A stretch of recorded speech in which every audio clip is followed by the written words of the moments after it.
బాబాయిని లేపేసే క్రెడిట్ ఉంది. నిన్న మా అచ్చినాడు చెప్పిన మాట నిన్న ఈ రోజు కాదు, నేను మీ ప్రెస్ మీట్ లో అనేక పర్యాలు చెప్పారు. రాజశేఖర రెడ్డి మరణం వెనక కూడా జగన్మోహన్ రెడ్డి హస్తం ఉంది, సందేహమే లేదు. ఎందుకు ఆ రోజు ఉంది కాబట్టి బొత్స సత్యనారాయణ గారు శాసనసభలో చెప్పాడు, రాజశేఖర రెడ్డి గారి మరణం వెనక జగన్ కూడా ఉన్నాడని మాకు అనుమానంగా ఉందని. ప్రభుత్వంలో ఆ రోజు పిసిసి అధ్యక్షుడిగా ఉన్నటువంటి బొత్స సత్యనారాయణ గారు శాసనసభలో చెప్పాడు, ఆన్ రికార్డ్.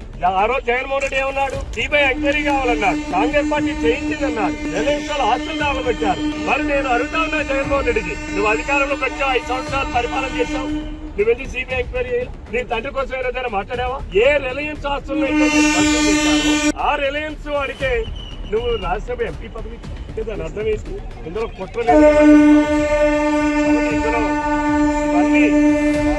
ఆయన చెల్లె చెప్పింది, మా జగనన్నకి ఎప్పుడు కూడా ఏం కావాలంటది, గన్నలు గొడ్డలు తప్ప ఇంకోటి అక్కల్లా.